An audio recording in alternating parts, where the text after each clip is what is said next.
2 o'clock. Yes, I think we can start. Just let me check with the back end. Yes.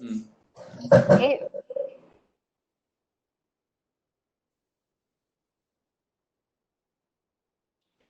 All right.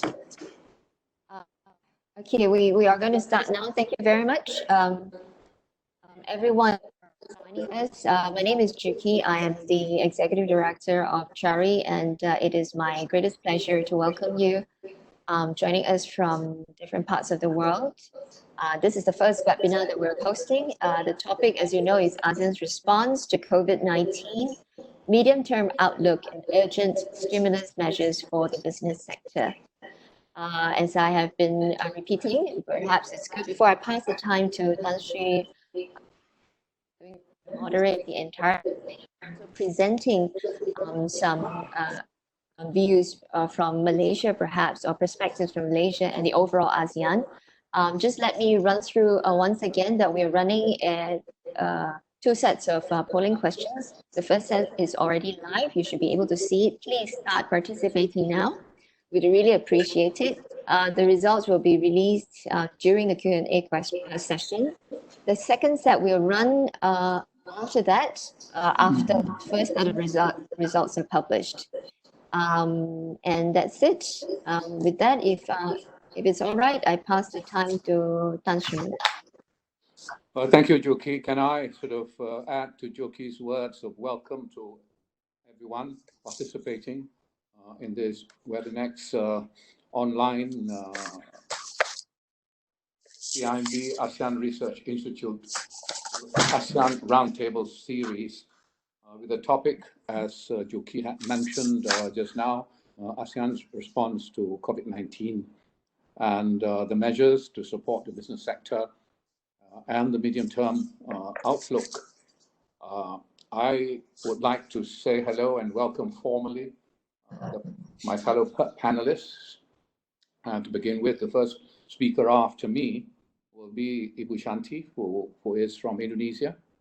She is from the Sintesa group, and also she's the deputy chairman of KADIN, which is the Indonesian Chamber of Commerce and Industry. And then I have my old mate from ASEAN Bank, who was the chair of ASEAN Business Advisory Council last year, Kun Arin Jira, who is also, of course, speaking, I think, in his capacity as chairman of Phut Industrial Gases Company Limited. Not to be forgotten also, another of my colleagues, Ms. Joy Concepcion, who is in the Philippines, president and CEO of RFM Corporation. He actually is also the entrepreneur advisor to the Philippines president. And finally, we have Mr. Chua Ghee, who is partner of Kearney, Singapore.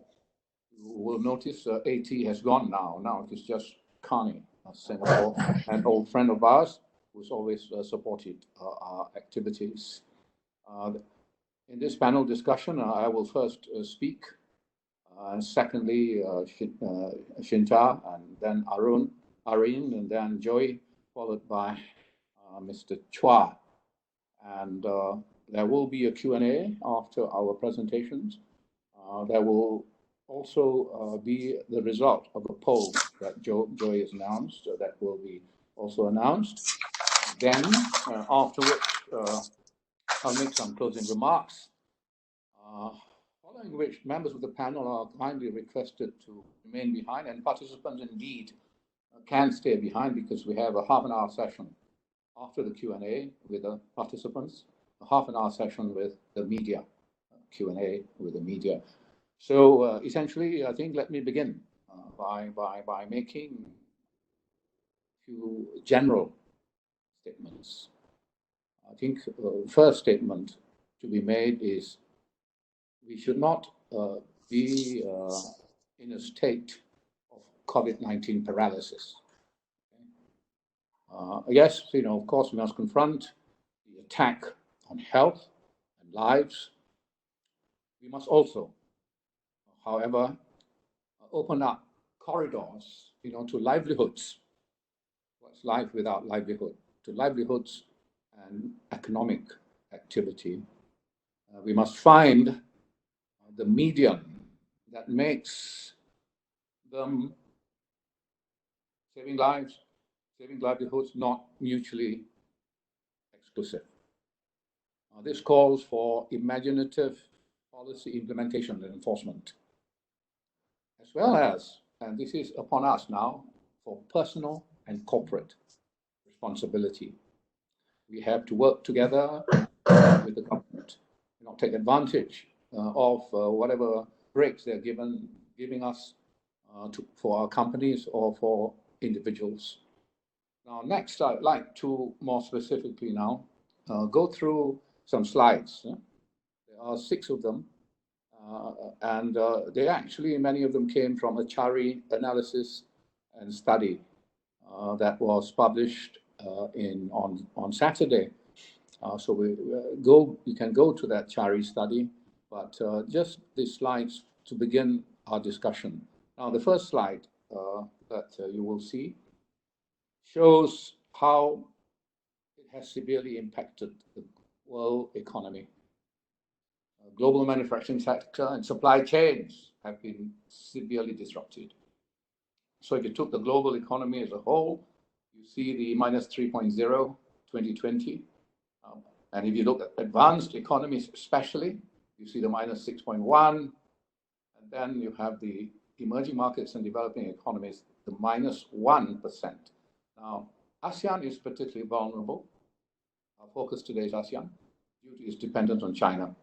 And for tourism, I think Thailand particularly, but also Philippines, Malaysia, Singapore, very dependent on that. And then also for supply chains with China. China is actually now ASEAN's main trading partner, we know that, but also ASEAN is now China's main trading partner. So we have overtaken the EU to become China's largest trading partner.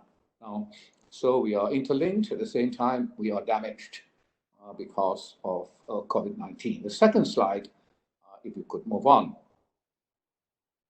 shows the Purchasing Managers Index, the PMI, which measures supply chain activity, has dipped into a record low of 43.4, using 50 equals to improvement since the previous month. You can see the huge sort of escarpment there, it goes zap, it's come down.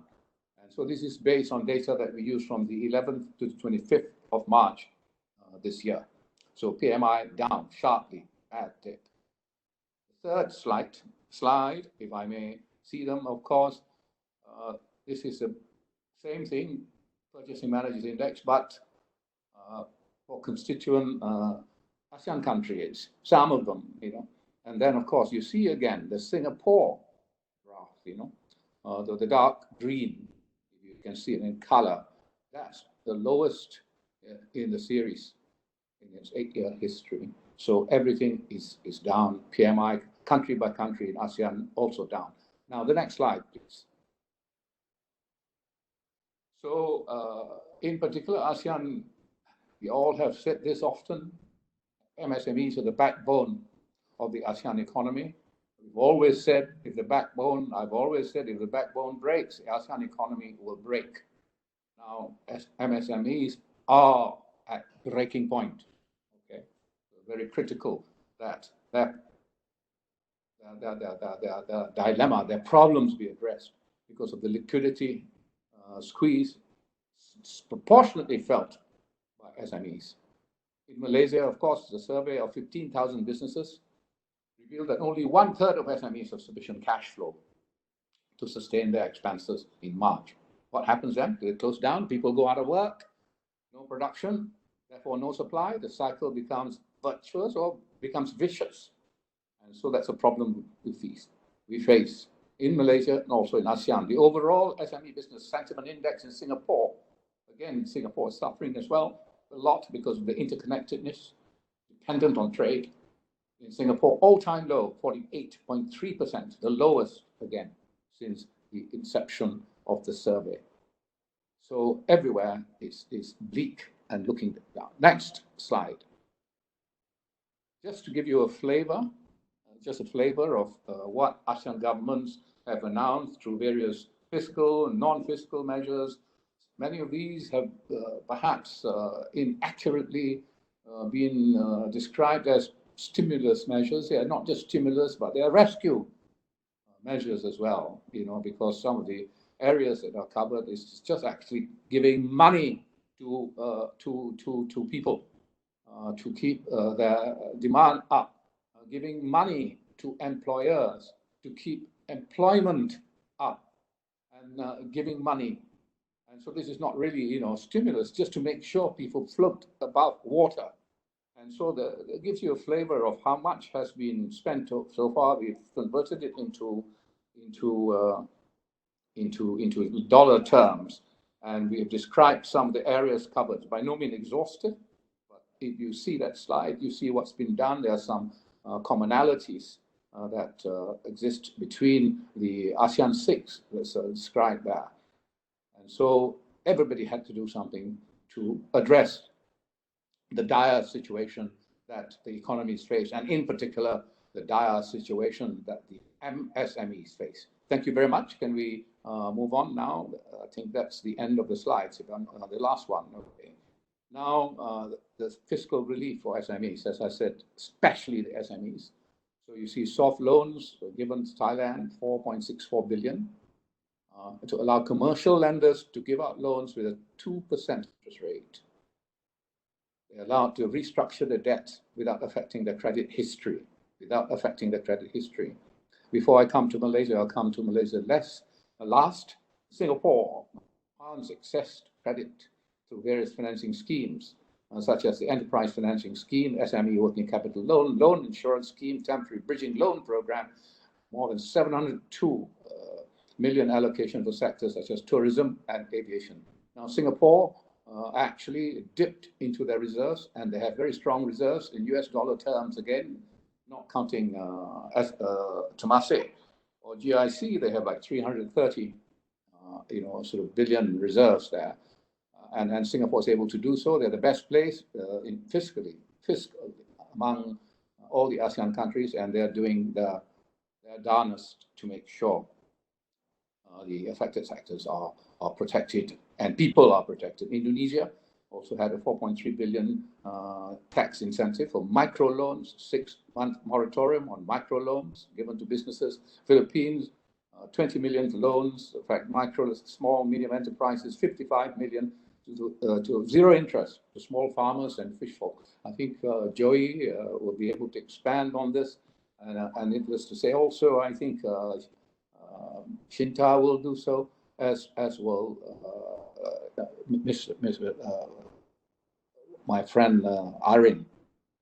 And so now I said I'll come back to Malaysia last, because there's been a lot of complaint in Malaysia, and so we had a third stage kind of stimulus cum rescue package to address the SMEs, and it's worth about 1.5 billion. Interest rate for the entire fund was reduced for the special relief facility to 3.5 billion, and a special grant totaling 481 million for 700,000 eligible micro enterprises. Now, the thing I said I wanted to speak about Malaysia last is because I think in terms of the fiscal deficit, of course, countries have this problem about the fiscal deficit as a percentage of the budget.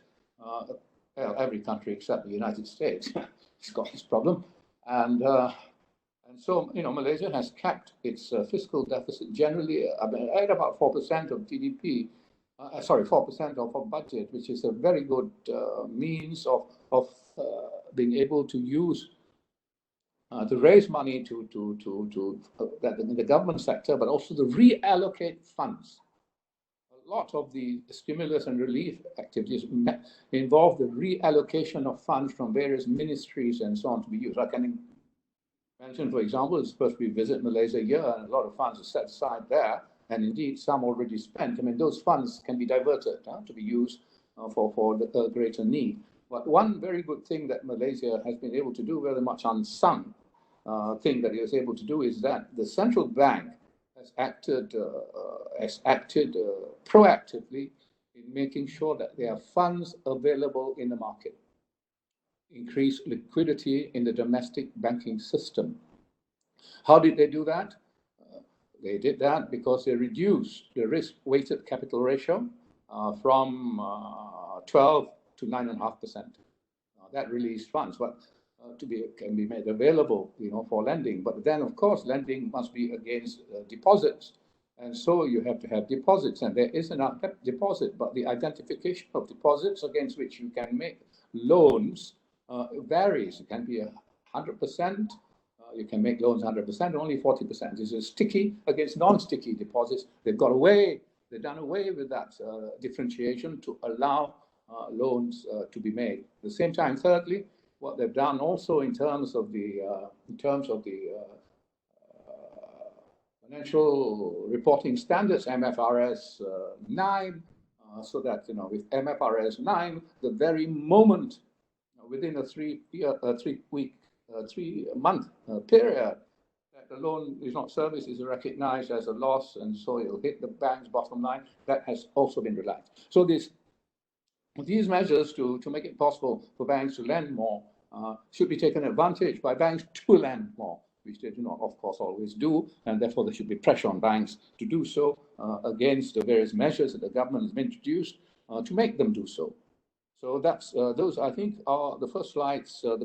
Slides that you will see today, indicating what different countries have done in relation to the problem that we all face. Some, most of them similar. Some, of course, inevitably will be different. So, in these opening remarks, let me finally share with you some ideas.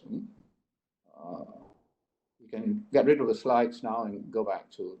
Let me share with you some ideas to tackle the immediate supply chain disruption problems and the economic dislocations on the one hand, as well as some thoughts on the future of the regional economy. Now, one idea which has been mentioned to me is to have supply chain mapping on one platform. Now, this involves a lot of data and a willingness to share such data. The idea is manufacturers who've had their supply chain dislocated will, from such a map, be able to identify alternative suppliers to get on with their production. So this, then the manufacturer will have to decide whether or not to use the alternative suppliers based on costs and so on and so forth to continue with their manufacturing. So this is one idea. I know there are problems there, data particularly, willingness to share secondly, but there's one thought about how to try and ensure that disrupted supplies reach the manufacturers. A second idea would be to have supply chain connectivity agreements. I think when Malaysia announced its MCO in March, Singapore was worried because of the food supplies and other cargo, that move between Malaysia and Singapore. And they were given an assurance by the Malaysian Prime Minister there will be no disruption to such supplies. And indeed, Singapore particularly is a very good example of how supply chain disruption can disrupt and undermine their society and their country, because Singapore is 90% dependent on food supplies coming from abroad. And indeed, Singapore took the initiative to get together with Brunei, Canada, Chile, Australia, New Zealand, and Myanmar. I don't know how Myanmar got into it. Anyway, to make a statement that they will not allow interruptions in the supply chain between their countries. And so that's an idea, but because this is a very real problem. I mean, there are, for example, 1,700 containers on the port between Vietnam and China not cleared. There are, for example, Myanmar truck drivers, when they arrive on the border in China, Long Chuan, southwest Yunnan, they're not allowed to drive anymore into Chinese territory because of the fear of COVID-19 and so on, and they have to pay Chinese drivers to drive the cargo, the stock of melons and bananas and what have you into China, and so that costs Myanmar poor truck driver about 10 yuan, I believe, $1.4 or so, which is to them quite big. So these kinds of things are happening, and therefore supply chain connectivity is critical. Now, the third idea, to look at these cash flow issues, and it's very serious matter, cash flow issues that are sort of hitting the MSMEs. Some of them live from hand to mouth, from month to month. They have no revenue. They're sorry, they can't pay. The payroll, impossible, they can't pay. So what do we do? Of course, we cannot solve it unless the government hands them, loans which are subsidized, or give them cash, or give them a percentage of the payroll, which is what some of the things that have happened. But the main thing is, I think what we have to try and learn from this is to try and build a master list of grants and assistance schemes for MSMEs from the ASEAN region and on a country-based basis, and to use it as a user guide, to navigate country-specific paperwork. Many of these MSMEs cannot deal and handle with paperwork. They do not know what's where, when, and how much. And therefore, this kind of master list could be done on a country basis, and subsequently we can compare the notes and do it on an ASEAN basis and look at what are the best practices to support MSMEs. Now, the fourth notion is, of course, we've had demand shocks. Those who are still able to supply have got huge demand shocks, and they have supply lines disrupted. And what do? You can't reach your market.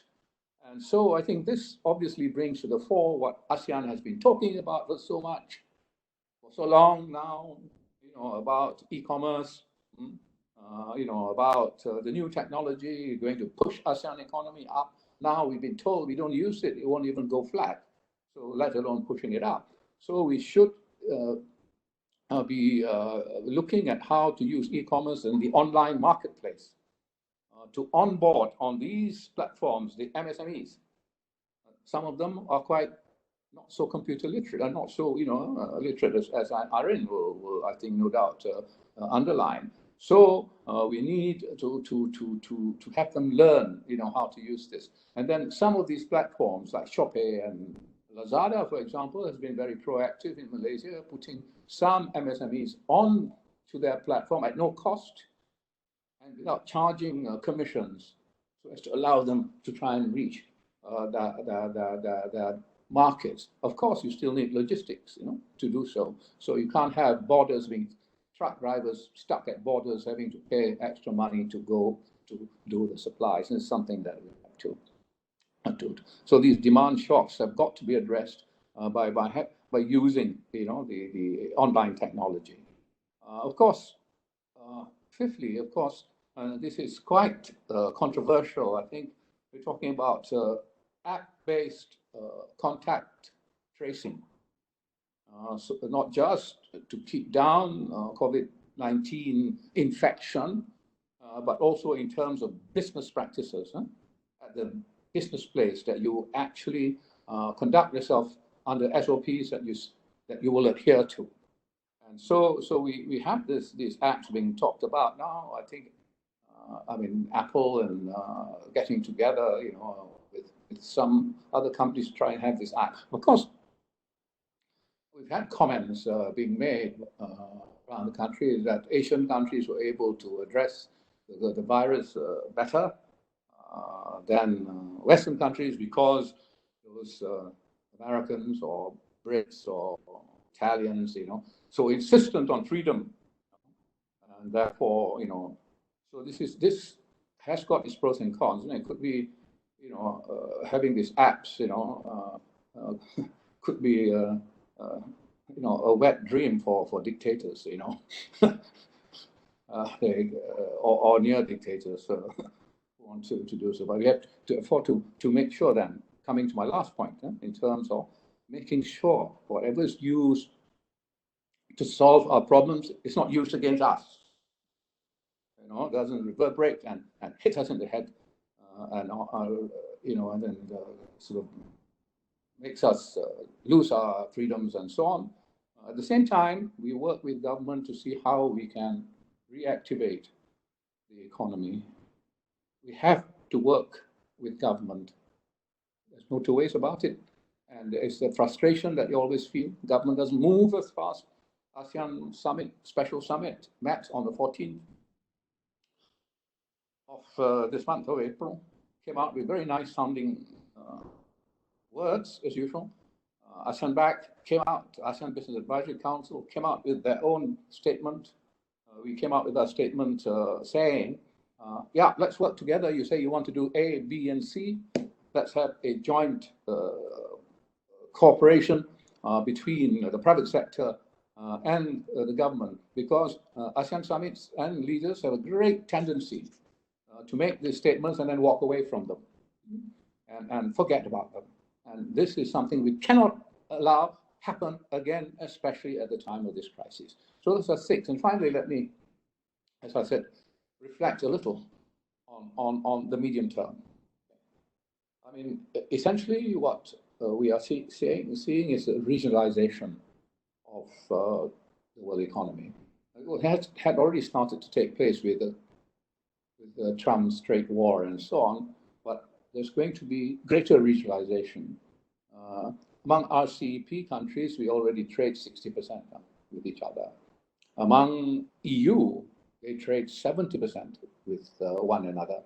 And already even in the US, Mexico, and Canada, the trade has been increasing. So regionalization is going to happen. And then we have to, however, ensure that regionalization does not take place with one particular country dominating. Of course, China is always mentioned, and everyone wants to trade with China, but dependence on China, especially in terms of the supply chain, has been a disaster as well, as China had this problem. So we have a problem. We have to think Japan and so on and so forth, being brought into the regional economy, and the other thing that was mentioned actually in the Chari research study that I mentioned to you at the start is that healthcare, spending on healthcare has to be increased regionally. Even you want to have a regional connectedness, it has to be increased regionally, because then confidence in your market, confidence in your people, confidence in standards of healthcare in your country will be able to ensure that you will trade, connect, and deal with one another. So if healthcare standards are poor, I wouldn't accept a vaccination certificate from country A because its standards are so poor, I don't trust it. And therefore, this is very important that we bring all these things up. And in general, of course, Asia has had a head start because of better antivirus measures, so we must not waste it. But even as we address our immediate problems, as I mentioned earlier, even as we look at the medium term of how we're going to have our systems, our relationships, and at the regional level, there is one, finally, big problem that we will face. And this is something which we have to think about. It's not a nice way to stop. It's something we have to think about, because if President Trump was re-elected, we're going to have a big problem. And that big problem would involve, people say, the US defaulting on its debt to China. Trump has already mentioned, I think it's dishonoring is a better word, its debt, 1.3 trillion cancelled debt to China. 1.3 trillion happens to be China's reserves, by the way, of US debt in its accounts, in the country's reserves. So if that happened, there will be trade war, if not worse. There will be US dollar, Chinese are going to sell other US dollar assets and the US dollar will diminish in value, but Americans already have printed enough US dollars. So I think we might have a replacement of the US dollar slowly with regional currency or whatever, but there will be tension. There will be tension if that were to happen, and that's going to add to all the problems that we already face. Okay, I think I've done about 20 minutes, 25 minutes. I would, so those are sort of our way of opening what I think we should be thinking about, and I'd like to have comments and of course the own country stories, starting with Shinta. Can you please come in, Shinta?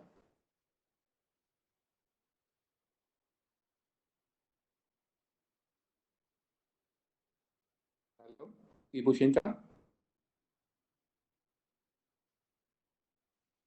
Can you hear me? Yes, we can hear you now. Okay, I know we have limited time, so I'm just going to go straight to my presentation to share the Indonesian story, how COVID-19 impacted us, and what are we doing. So I would like to start the first slide. I think sorry, the first slide, please. Okay. Yeah, next.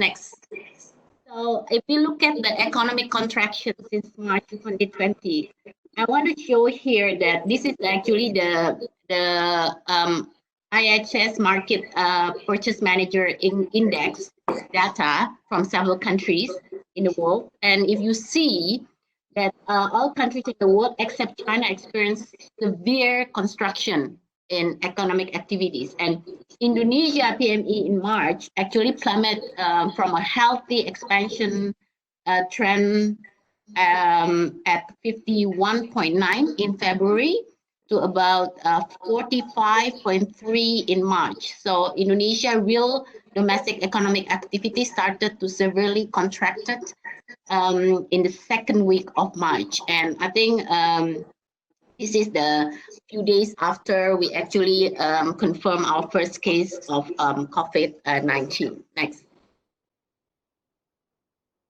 Now, I also want to here, if you look at the Indonesia economic downturn, generally follows the trend of the other economic downturn in most countries in the world. If you look at the Indonesia exchange rate and stock market,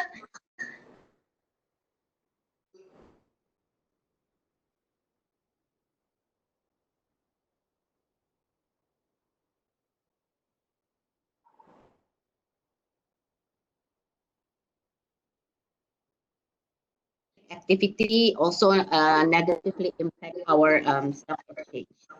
Next. Share with you that in terms of trade, Indonesia first quarter 2020 is actually still normal. The trade balance is positive. It just came out yesterday. Surplus at a total of 2.62 billion from January to March. This is a better actually trade balance than first quarter 2019. However, we can see that we are not going to the right direction.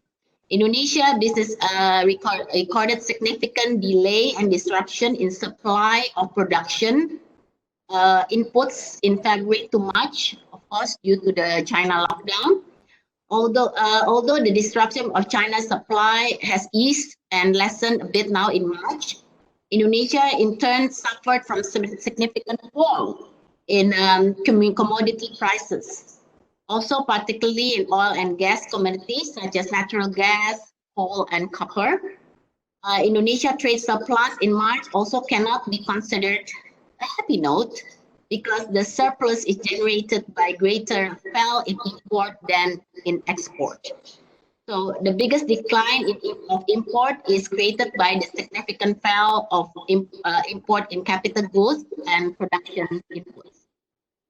This is a signal for a halt of shrinkage in domestic economic productivity. So, other than the quantifiable economic damages, I cannot cover it in this presentation, of course, due to some absence of data. Now, some of the damages include first, the temporary or permanent business closure, as well as bankruptcy petition filed since mid-February, primarily in tourism-related business. So our tourism industry are impacted definitely a lot. We already, until today, have about 1,682 hotels closed. Also, the transportation, especially our taxi. For example, our leading taxi, Indonesia Taxi Bluebird, now activity only remain about 15%. And countless business and investment projects being postponed or cancelled altogether, and growing number of job loss. And this is really what really worries us, because unemployment on a weekly basis double. Today, we already reaching about 3 million people in terms of unemployment and what we call unpaid leave. So this is really number that really worrying us. Now, what is the Indonesian government doing as far as stimulus packages? So we are dividing into, next.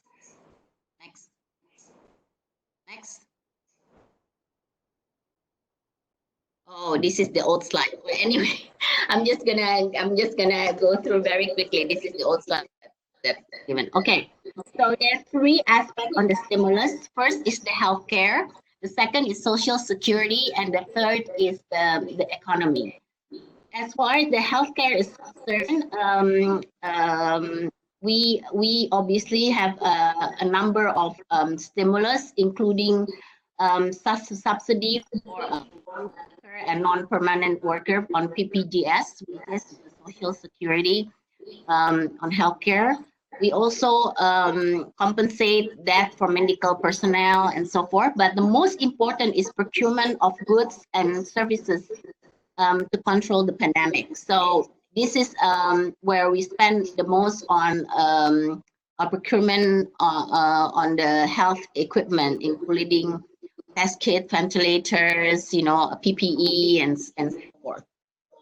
So we spend about 75 trillion rupiah on this. The second is the social safety net, and the social safety net we have a number of things focusing to the informal sector.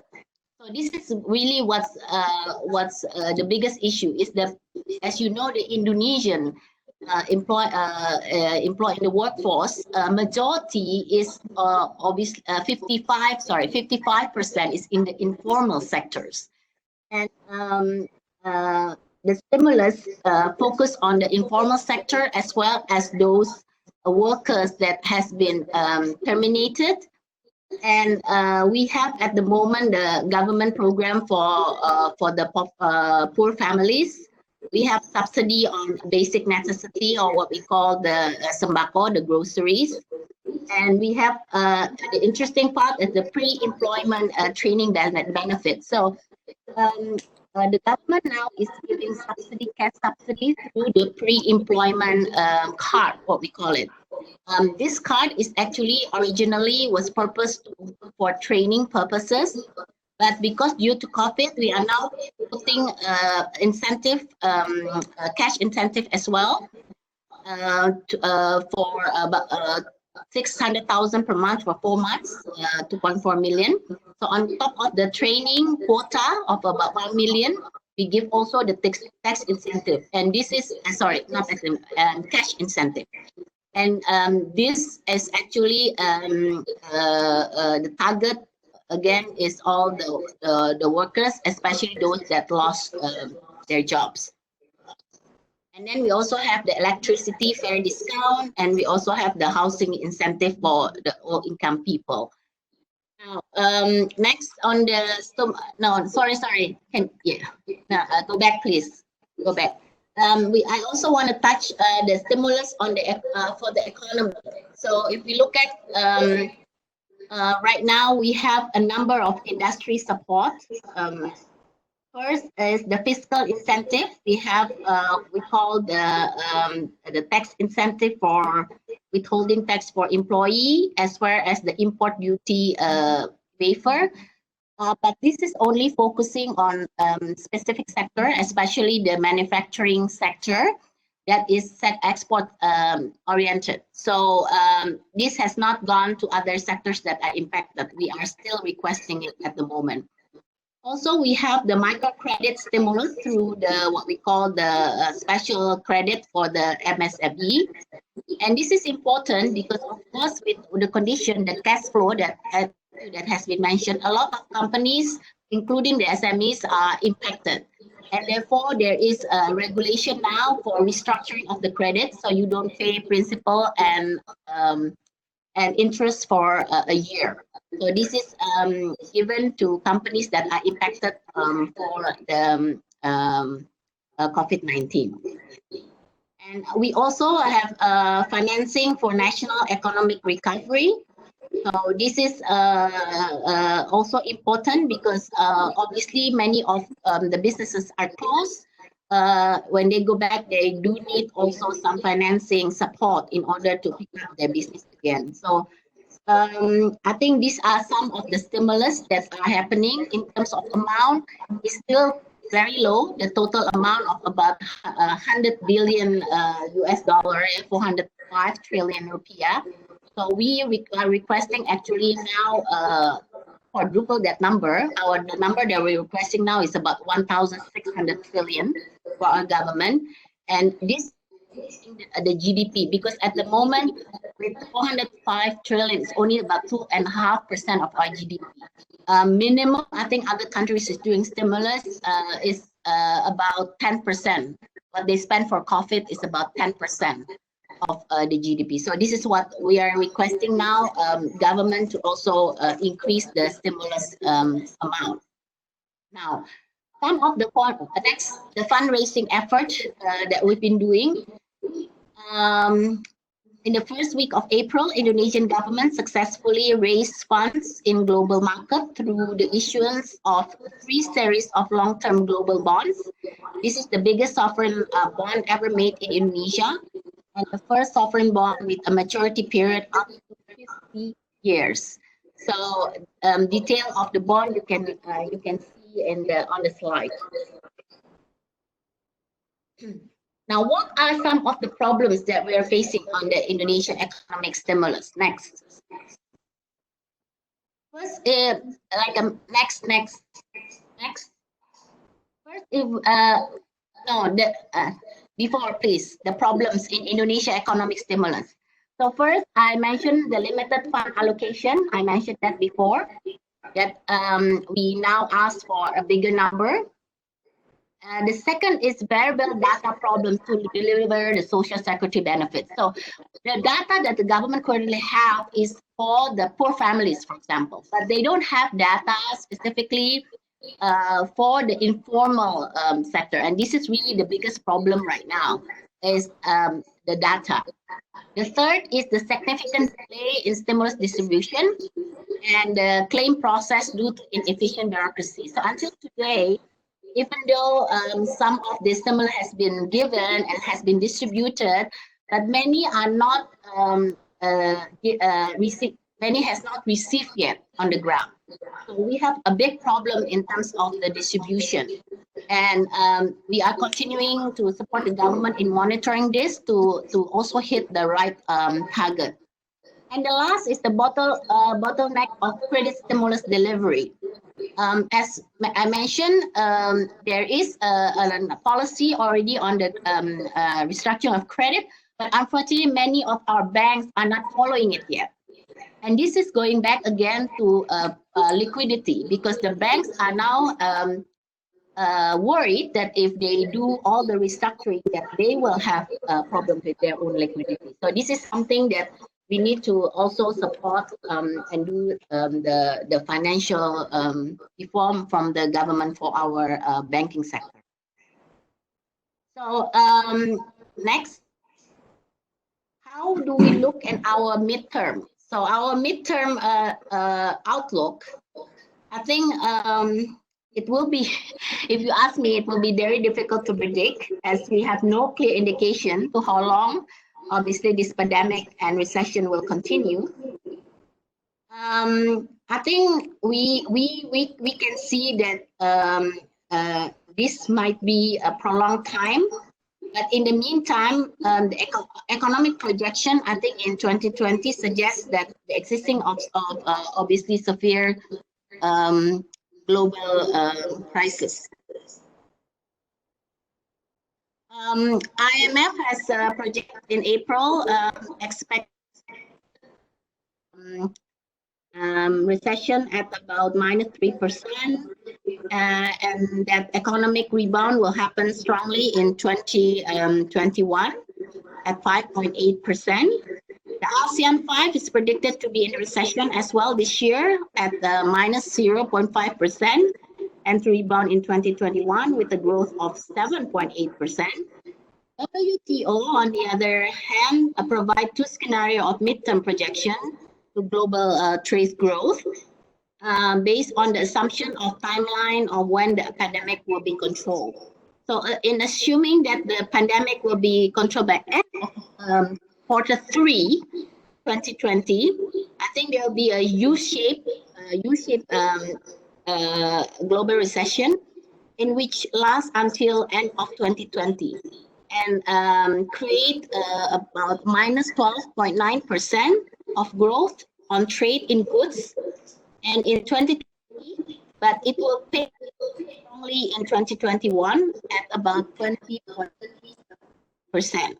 On the other scenario, in which the pandemic will stay longer than Q20, up to the end of 2020, there will be an L-shaped recession in which the recession will much prolonged all over the world until early 2021. However, strong growth can be expected. If this is the case, the global trade can be 2021. Indonesia growth projection, how do we see ourselves versus our global growth projection? I think you can see in this slide that global growth projection indicated in round shapes and Indonesia in the tables below. This very projection to Indonesian growth in 2020 and 2021 indicates diverging opinion Indonesia's capability, whether the COVID crisis and rebound from it. Although most of the projections are confident that Indonesia will still have positive, but a very, very low growth in 2020, there is still possibility that Indonesia may fall into negative growth as well. And if we fail to control, especially the pandemic, and this is really what worries us at the moment. World Bank suggested Indonesia also finance ministry worst case scenario may fall about -0.5% growth in 2020 if we fail to control this pandemic. So really the focus right now is how can we control this pandemic, especially with Indonesia's size. We just got announcement today, for example, that nobody can go pulang kampung in the region because that will spread even more the pandemic. So this is really our biggest issue. It's not just Jakarta as an epicentrum, but the other areas that has started now with the pandemic. I think that's. Okay. I want to just close. I think I want to close with who are the potential winners and losers. So last slide. I think I would like to show you the following. If we look at the next, the winners and losers, I think we can really see some of the medical supply and services for food processing and retail, our personal healthcare, ICT. They are really the winners, and you can really see on the left side who are really the losers: transportation, tourism, retail, and so forth. While this diagram might be reasonable, the projection discounts of number of factors which may cancel out of the benefit created by the pandemic to the industry, namely significant increase in the price of input production due to global supply shortage or significant logistic problem, Second, limits to the transferability of the increased production costs to end user, given the significantly lower purchasing power in crisis. The third is problem with generating a sufficient supply or service reliability to gain most of the increased demand as investment to increase production service capability may not be sustainable or generate enough return in post-COVID. And the last is systemic implication to global supply chain disruption, which may prevent these businesses to run smoothly or efficiently to gain much profit from the crisis. So when one or two of these factors happen in an industry, even business that originally have the highest demand during COVID are not guaranteed, I think, of the higher profit in pandemic. So that's it. That's just sharing a little bit of what's happening in Indonesia, and I look forward for the discussion later. Thank you very much, Shinta. I think insofar as the problems are concerned, there are things that sound very familiar. Seems to be common. One is not enough, right? The help, right? Everybody has a problem with that. Second is distribution. You give it, how does it reach you? How is it distributed? Again, another problem which is common. Because the third problem is banks. Are they acting? Not acting fast enough. This is in terms of the immediate problems that you identified. I had someone who was going to, a participant mentioned that he had already started, or his bank had already started MSME funding structures, to give out the loans, and also e-commerce solutions. I do not know, Joki, whether participants can speak in.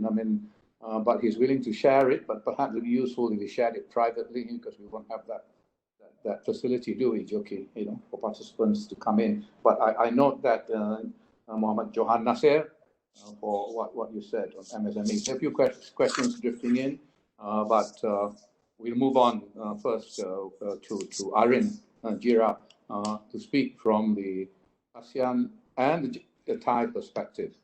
Kun Arin, please. Yeah, thank you, Tensi. Can you hear me? Yeah. Can you hear me? Hello? Yes, can hear you. Okay. Now, well, thank you for having me. I think, we've heard a lot about, the macro stuff. I want to, in fact, talk a little bit more in the micro stuff. We talk about the people at large who are going to suffer, MSMEs, of course. In Thailand, we say health comes before freedom. A lot of people are saying that, hey, why are you locking me up at home? I can't go anywhere. But we are very much concerned, the government and, I think the people at large are just talking about health before freedom. I've seen the government budget on the relief funds, your slide that says Thailand has about 74 billion US dollars. I think that's about the right number that we see now. But with other numbers in the other countries, I think they're too small, and maybe you've left out something. But I just want to be more specific a little bit here. Most affected businesses, as you can probably guess, the wholesale, retail businesses, construction, hotel, that's hit very hard, transportation, restaurants, textile, real estate, entertainment, spa, massages. A lot of people will be out of job. In Thailand, if you're looking at the number that we're looking at today, we're looking at about 7 to maybe 10 million people out of job. If you look at the total workforce that we have about 38 million, 40 million. That's a lot. A quarter of the workforce will be out of job, and that's very, very sad, in fact, because we have to look at the people, the majority of the people. Of course, with MSMEs, these people are going to be affected for sure. What's going to happen is, the low-paid workers are likely to bear the brunt. And these people, when they're hungry, they don't care whether they get contracted with the virus. If they're hungry, they want to go and do something. They need work. And this is something that I think everybody is concerned with. Let me just compare something. What I hear from Malaysia, this is through published data, published information. Malaysia, you have similar stimulus, just like Thailand, but maybe more because the grass is always greener on the other side. We hear a lot more given in Malaysia than in Thailand. Let me just give you some examples. You have debt mortgage moratorium 6 months. We do that. I think we have that also. I'm not sure, but I think we have that. You have 6-month discount on electricity bills, maybe 15% to 50% in many cases. You know what? In Thailand, they just came out with this a little bit more in terms of electricity bills discount yesterday. Why? They were talking about 3% discount, and what's that? 3% discount in electricity bill, that's nothing. So we had a big problem with this thing. A lot of people have been complaining. So now they've come up with 15 to 50%. Malaysia, you have ebook for people to read at home free. I don't think we have that. Free internet. I don't know whether you really have free internet. I don't know how many months. Cash handout we have. Now, cash handout right now is the most problematic issue right now. I'll tell you about it later. But cash handout, I understand in Malaysia, you have 800 ringgit per person for 6 months. If it's married couple, then you have double that. That's 1,600 ringgit a month. But in Thailand, we're looking at 5,000 baht. That's about 700 ringgit a month for 3 months. So that's already 3 months different. Now we don't know who are qualified to receive the 6 months, the 800 ringgit a month. But in Thailand, we have in Thailand it's a very difficult situation because everybody has to register in the system.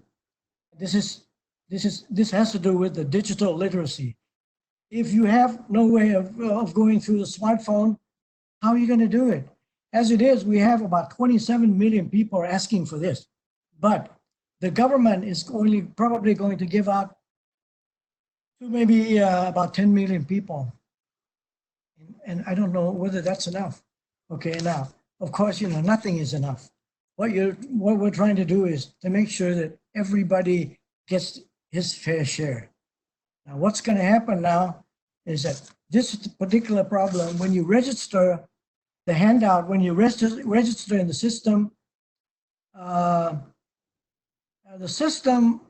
will use AI to determine whether you're qualified or not. And this is, quickly done by computer, but I think they have a good system. But the fact is that some people who should be qualified to get the handout will not get it. And that's a big problem. Today, we're trying to fix it. The government is trying to fix this particular problem. But, people can't wait. If you have no money, you have no work, you have no money, what can you do? You're going to be hungry. So that's why a lot of people are complaining. And of course, the government is trying to help. Online study, you have that. I think online study, you also have some relief in Malaysia. Special allowance for healthcare workers in Malaysia. I understand you have $600 a month, 600 ringgit a month. We have special allowance for the armed forces personnel, police, immigration officers, volunteers. Now, this is what we hear. Okay, if you don't have them, let me know. But I just want to pick this specific example with Malaysia because Chari is from Malaysia. Now, insurance premium, moratorium, you have 3 months. You have money for low-income people. And, again, blah, blah, blah. That, quite a few things. Now, you also have allowance for taxi drivers because right now nobody goes on a taxi. Everybody's afraid, So, and you have some investment of maybe about 400 million to boost up your telecom infrastructure. Every country should be doing that. We've been talking in the ASEAN Business Advisory Council about digital literacy, digital infrastructure that we need to be mindful of. If we don't have that, there's no e-commerce, right? There's no e-commerce, there's no online business. It's going to be difficult. So we start from basics. This is what we need to be doing. Now, let me then touch on something that we'd like the government to do. I think every government should really look at this in every country in ASEAN. We would like the government to share our pain. And that is, if you want to lay off people, the government say, hey, don't lay off people. But if you don't lay off, you don't have the money to pay these people. So if you want to pay your employees, you want to keep your employees, you're going to get help from somewhere. We're looking at asking the government to shoulder 50%. We pay 25%, and the employees should be willing to give up 25%, and they get paid 75% of what they normally get. This is something that we're looking at. The other one I talked already about digital solution. We need to reskill, upskill digital technology to people. And at this time, when you're at home, electricity bills will go up. And the internet, there should be free internet for all for the next, I don't know, 3 to 6 months. I don't know whether, I think Malaysia has that, but I don't think Thailand has that. Thailand will have something similar, but we have to pay some. And, there's tax relief, tax deduction on expenses. Corporate tax for SME, we say, should now be zero for the next, for the full year of 2020. I don't know whether that's going to be possible. We're asking the government to consider that today. Today they have, the ministerial meetings. They have their weekly meeting. They're going to be considering a few issues that we have been asking the government to do. The other thing we need to be doing is, I think we need to help domestic production. Right now we have a lot of food products. We have fruit. We have we have a lot of mangoes that we're not able to export. We have a lot of durian. We have a lot of domestic products that we need to be consuming ourselves. We need to help ourselves. In Thailand, there's a province that has no money to buy rice. So we're getting rice from the northeast, and we supply rice. It's a barter trade between one province and the other, rice in return for fish, for example. Now, the last item I want to mention is that I think the cash handout is an important item. It's needed immediately. So we have to do something to make sure that the people, the low-paid workers, especially, will have some money to survive in the next few months. And that's something that I think we should be very concerned with. That's about all I have to say. Arin, as usual, very clear from the heart, and the emphasis also on digital literacy, which we've been talking about, but we talk too much, nothing happens, and this is the moment when we have to make things happen. One-to-one comparison with Malaysia, fine, we're doing better, but we'll be rounding up soon enough. Okay, sure. So if I could have my presentation up. So first, thanks a lot for Chari for inviting me to this event again. Although this time around we're doing this virtually. So I think the previous Tan Sri himself, as well as the previous two panelists, made a lot of good points. So I'll try my very best not to repeat what they say. If you can go to the next slide on the presentation. So we've seen quite a few projections of what the COVID impact is on the economy. So this view here is what Kearney's own Global Business Policy Council, together with Oxford Economics, has been projecting. And if you just let us remind ourselves, right? I mean, this COVID-19 has been a pretty rapidly moving target with respect to its health and economic impact. So just 2 months back, it was viewed as a China and Asia and supply chain problem, right? Just 2 months back. And that was only in February. And then now, because it's spread to Europe and US, it's now become a global demand problem. So this projection of a minus 2.8% average decline in global GDP, I think is pretty much in line with what Tan Sri Munir as well as Shinta showed earlier. But I think two important points here would be that only a month back, the projection was for zero growth in global GDP, right? So every 2 to 4 weeks, we are going to have to revise the number because this is a rapidly moving crisis and no one really is very clear about what's going to happen next.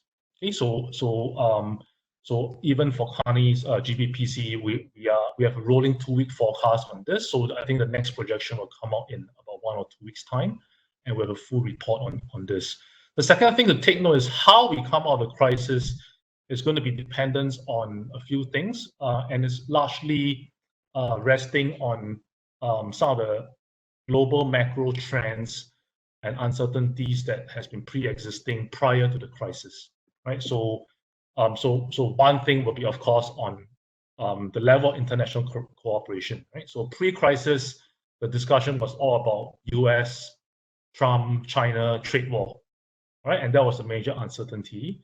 And it's a mere reflection of the lack of international cooperation and also dispute. I think how we come out of this crisis is going to be dependent also on how much international cooperation there is, not only on this front, but also on other fronts such as global trade and other things that relates to globalization, regionalization, as well as nationalism. The second global macro trend is, of course, on the issue of inequality and social cohesion. So a crisis like this, unfortunately, is exacerbating the issues of inequality and social cohesion. So again, within countries and across countries, how we can cooperate and deal with those structural issues is going to determine how quickly and how effectively we come out of this crisis. Right? So I think those are the key messages with regards to impact, not just on global economy, but also specifically on ASEAN economy. If you go on to the next slide, I think most of the panelists previously has talked about government support and stimulus programs, and a lot of that has been focused on lessening the pain of a sudden sharp drop in demand, and this is through some combinations of wage assistance, direct cash, fee rebates and deferrals, loan support to SMEs, and so on and so forth. However, I think if you think about it, the COVID-19 crisis is not likely to go away very quickly, right? So unless we get lucky with the vaccine or the virus really does mutate and become a lot milder in the next few months. So going forward, I think what's likely to happen is that we are likely to see new rounds of support on 3 fronts. So first would be to go beyond the short term. If a vaccine isn't found and be widely available in the next year or so, and that's the most likely scenario, then managing the virus is likely to involve some restrictions and social distancing for quite a while. There are various scenarios around partial lockdowns versus full lockdowns, repeated lockdowns in response to a rise in cases. I think places like Singapore and maybe even China are examples of places that could be seeing the second or third wave of infection. Right, so just because you have locked down once and you come out of it, it doesn't mean that the story is over. So this could mean reduced demand for many industries, travel, hospitality, F&B, retail, energy for quite a while. So this would entail longer term support for a year or more, especially to those impacted industries. The second thing is around debottlenecking the help. So I think both Shinta and our Indonesian panelists, and our Thai panelists, I think they highlighted some of the issues around is help really getting to the companies and the individuals that it is meant for, right? So we have all those large programs being announced.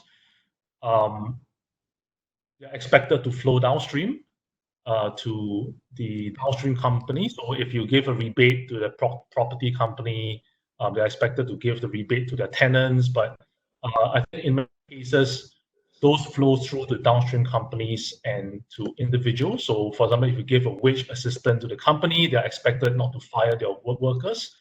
They are not coming through as smoothly, right? So and even some of the direct support that has been highlighted, direct cash, right? Just administratively, some of those things have impacted the speed at which we are getting support to individuals and companies. And individuals and companies, many of the vulnerable ones cannot wait, right? So debottlenecking the help is going to be very important to help us get through this. The third thing I think has been highlighted a few times, addressing cash flow directly. I think the important thing here is how can we actually make sure that this is effectively done, right? So I think a lot of the complaints from SMEs is that there is still assessment by banks. So unless the government is providing no question asked loan support, banks are still the ones that basically says, well, I still need to do credit check. I still need to assess whether you will still be surviving even after I give you a government assisted loan support in which the government either risk share or give able to provide a low interest rate. So making sure that the cash flow problem is addressed directly would be quite important. Next slide. I think there was the question. We all know what are the industries that are going to be negatively impacted. The question is going to be, are there any winners? And I think earlier, I think it was Shinta that showed a few examples of winners. And really, I think the important thing here is that in areas such as healthcare, I think we're all hoping that this is a wake-up call for all countries to invest in healthcare, right? So I think the pandemic really showed up, where many countries are really short of beds, ICU, doctors, nurses, and so we are not prepared for another pandemic, right? So I think hopefully this means that there will be a greater amount of money being put into healthcare. There's a lot of speculation about manufacturing. So pre-COVID crisis, there's already been some manufacturing moving out of China to ASEAN, right? So the lower value manufacturing going to Vietnam or to the Philippines. And I think given the COVID crisis, it's likely to accelerate the movements of more manufacturing out of China to ASEAN. And if you just compare the magnitude of what China currently has versus what ASEAN has, you can see the huge potential there, right? If even a small fraction of what China has in terms of global manufacturing value add moves to ASEAN, is going to be hugely positive. I think that the real challenge here is, if you talk to anybody on the ground, is that the supply chain in China is pretty tightly integrated. So it's not just about moving individual plants. Anyone that wants to move a plant out of China to Southeast Asia, we need to think about its customers and the suppliers. And so it's not going to be necessarily you're not going to see a torrent of companies coming over. But I think this will continue to be a big opportunity, and it's up to ASEAN countries to basically be very proactive in terms of attracting more manufacturing to come to ASEAN. Right. So I think I'm just touching some of the main points over here. As I know, we are a bit behind time, and I'll be happy to have a longer discussion with the rest of our panelists later or during the Q&A. Thank you very much.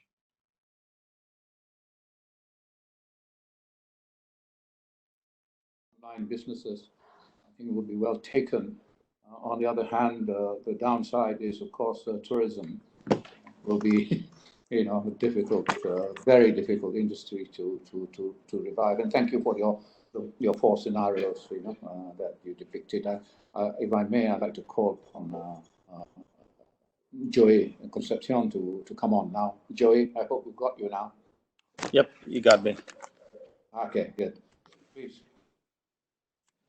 Hi, Tanshi. Sorry. Well, in the Philippines, we're pretty challenged here. And I'm sort of in the middle, representing basically the private sector, the face of the private sector, and negotiating in a way, how does business move along this very challenging environment, an environment that, we've really never seen in an entire life. And it has been basically since March 15, when we implemented the lockdown, we're basically about 5 weeks now, or so we've got basically 1 week before they decide or what to do. The challenge really has been basically deciding on how much, is it life or is it money? Or is it health or the economy? And that's how both government and the private sector, I guess, is trying to decide on what course to take. Of course, I've always said that, and we all share this, that life is more important. But then, whether it's money or livelihood that has to take a hit, it has to be a balance, because in the end, livelihood or the economy is what many of our MSMEs rely on. And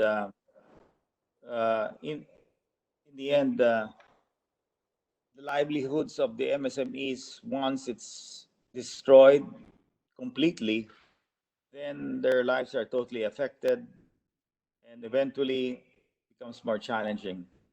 So this balance is really a thing that in the private sector we normally don't think about.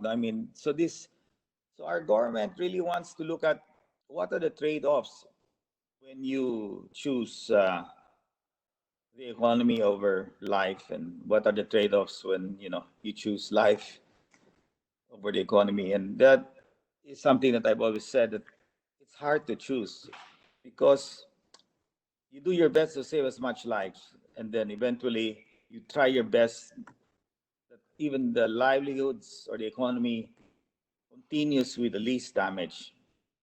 And so many of the MSMEs are severely hit in the Philippines, 99.6. What's worse is that many of the large corporations are also affected. Many in the areas of real estate, tourism, and the list can go on. No? So what's allowed in the Philippines to operate are basically essential manufacturing. That's so far what's allowed. Construction is not allowed to continue. Basically, what is schools are completely off. There is plans to just keep it off all the way till maybe September, October. In fact, even our construction of our infrastructure is suspended. And we also don't have public transportation. They have suspended public transportation, both in the main Metro Manila and in the province areas. Now, so this is the challenge that we face.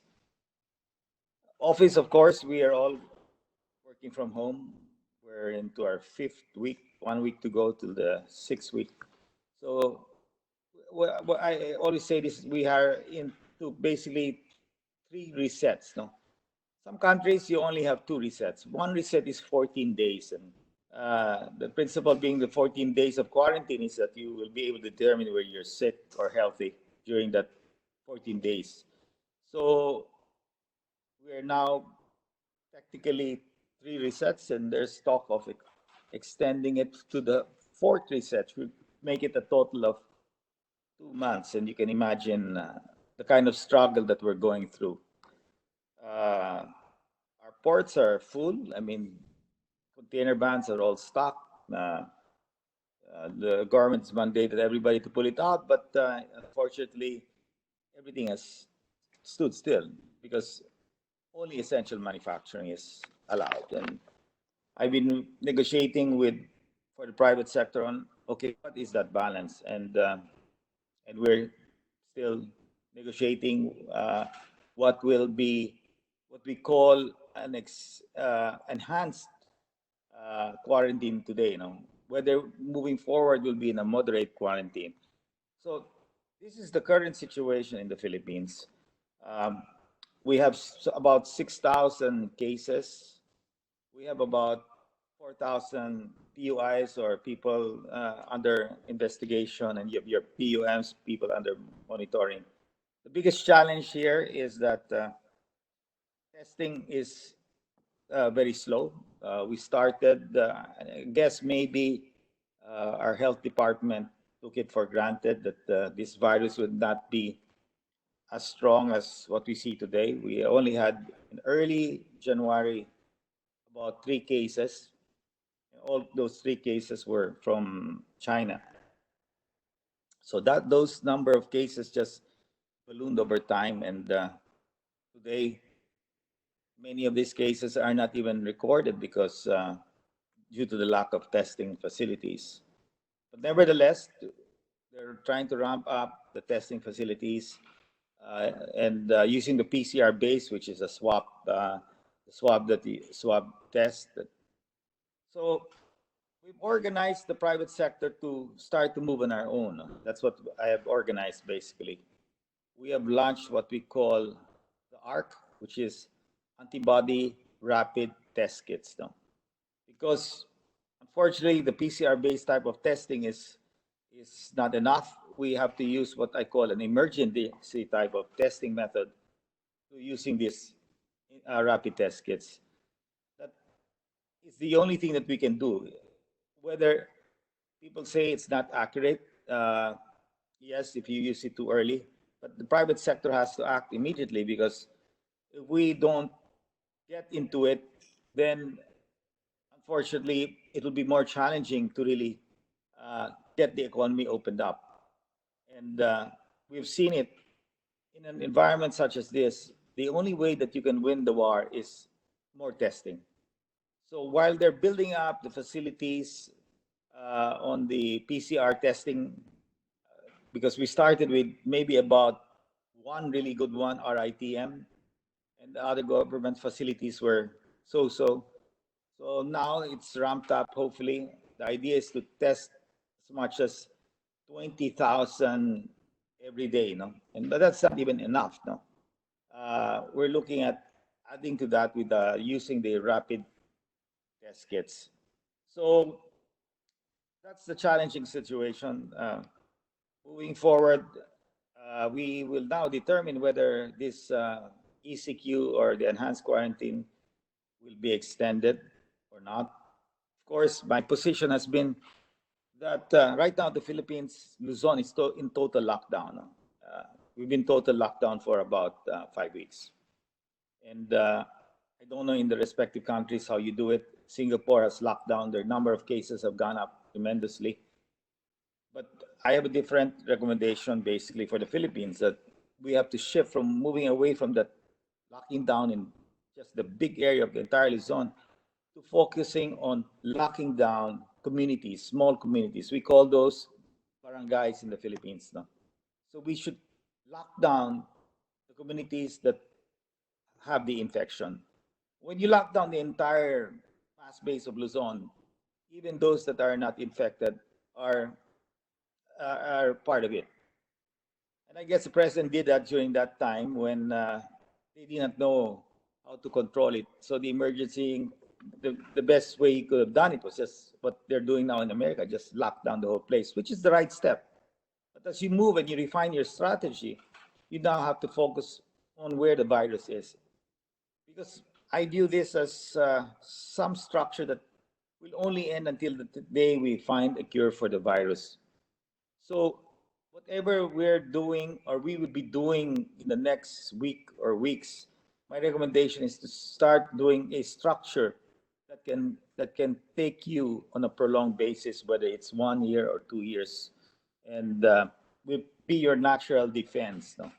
And of course, enhanced testing is key to all of that, and gradually opening more and more the economy, basically, to aside from essential, moving to a little bit of the non-essentials, and then allowing construction, which is anyway open in the air. Mass gatherings will be a challenge. I mean, right now, nobody's allowed to celebrate weddings and masses. Everybody just goes to their church using basically different formats on online. Hardly see any weddings, parties, and mandatory wearing of mask is definitely going to happen as you enter public places. Maybe down the road, if they allow public transportation, our recommendation is not only do you have to wear a mask, but you have to wear a face shield and gloves, no? Because the especially as you ride the trains that take you across the metropolitan area, how do you look at social distancing? So they'll have to drop by 50% the number of people that can fit in these public trains and buses. And one way to help that is using all of these gadgets of face masks, shields, and gloves. No? So the situation is pretty serious here. I mean, businesses have definitely been totally affected. And we have our overseas workers coming back home, especially from the cruise ships.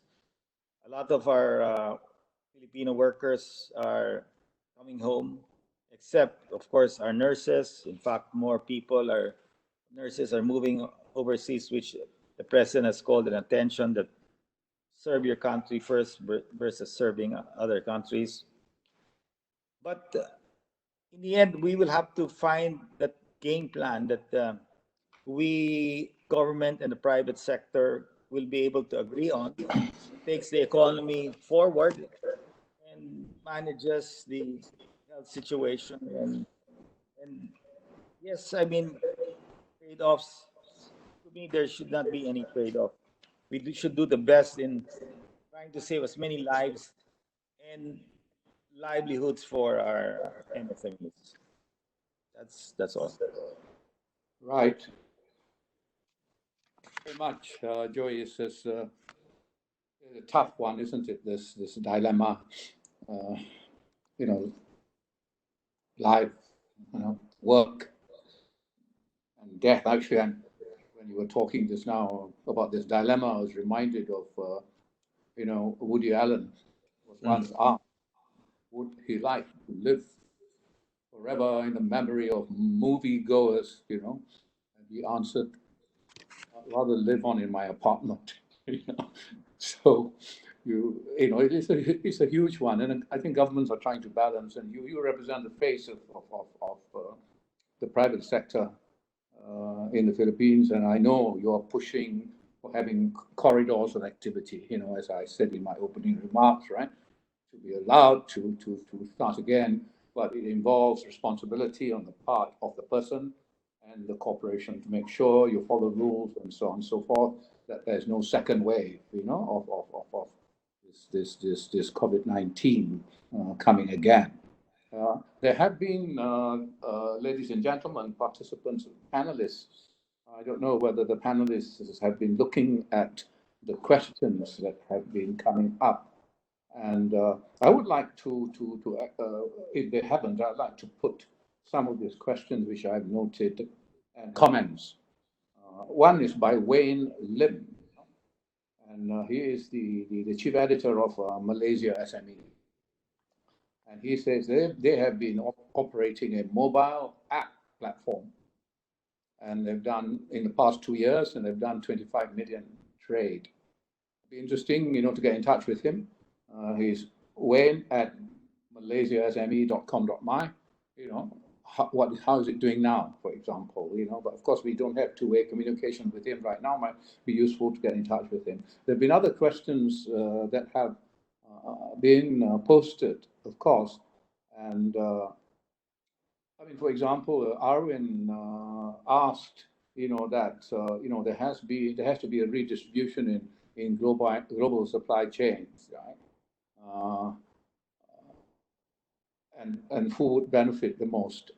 Can I ask the members of the panel, can they be all be unmuted so that they can answer this question? Hi, Tan Sri, this is Ghee here.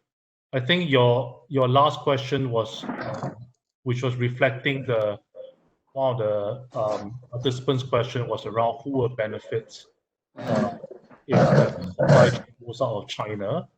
And we have actually looked at this quite closely. But I personally was out of China just before the COVID thing broke out, talking to suppliers and all that.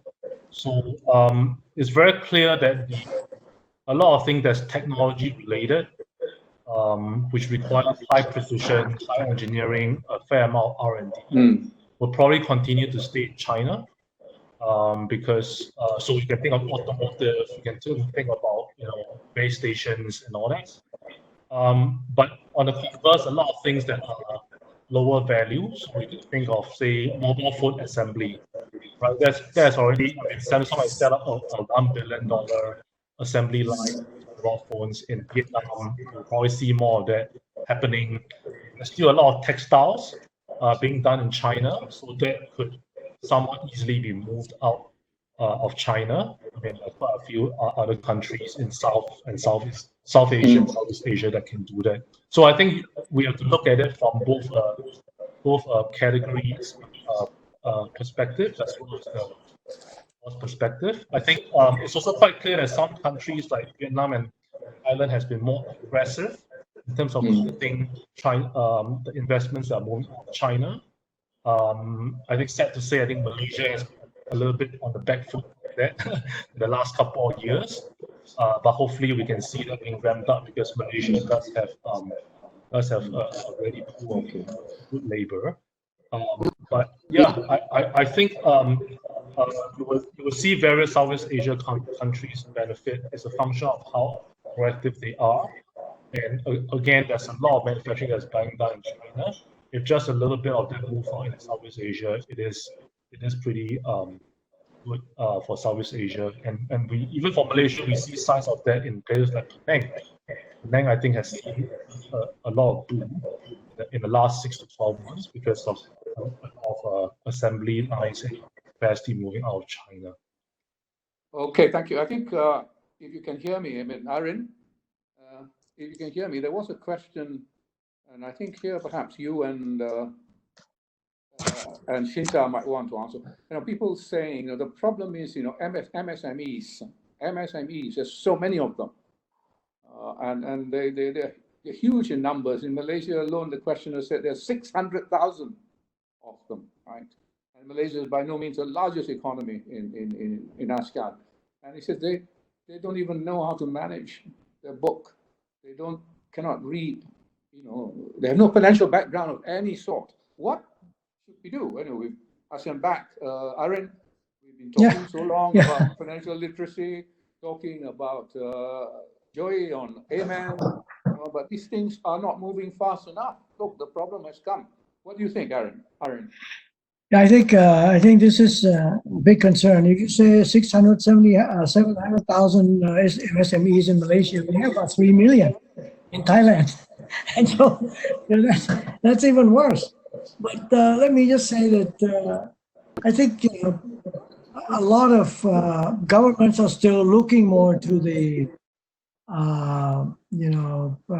bigger companies, when in fact the smaller companies, MSMEs, all that's the majority of the whole thing.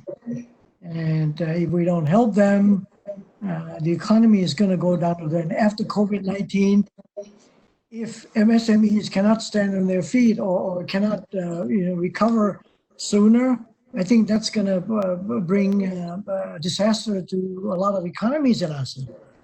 So what we need to be doing is to make sure that we ask the governments to ensure that they look after MSMEs. Let me tell you that, if you're looking at soft loans that are available right now, in the last few days, we've received complaints from MSMEs that, okay, you say you can give me the loan, but when I go to apply, there are a lot of conditions I have to meet, something like this, that's not going to go anywhere. That's not going to help at all. The government says, okay, we can give soft loan to MSMEs at 2%. But you know that a lot of MSMEs have gone into the systems and they have to find out that, okay, it's not only 2%, it's plus this, plus that. At the end, it's going to be 4%, almost 6% again, similar to what they've been getting from the bank. And this is something that I think it's bothersome to many people. If you really want to help, let's do it. Let's work together. Yeah, but you see, the problem is we've been talking around this issue for the longest time, right? And the point is nothing moves. There's an excellent comment here, which perhaps, Shanti, you might want to take up. Should there be a more innovative and coordinated approach towards government stimulus packages, okay, that solves the supply chain aspects of MSME interdependency and survivability? So, for example, incentivize MSMEs to use digital companies to transform them to operate. Incentivize them to use digital companies to transform them to operate. How, Shanti, is this not much of this is being done in the region at all, is it? Is it, Shanti?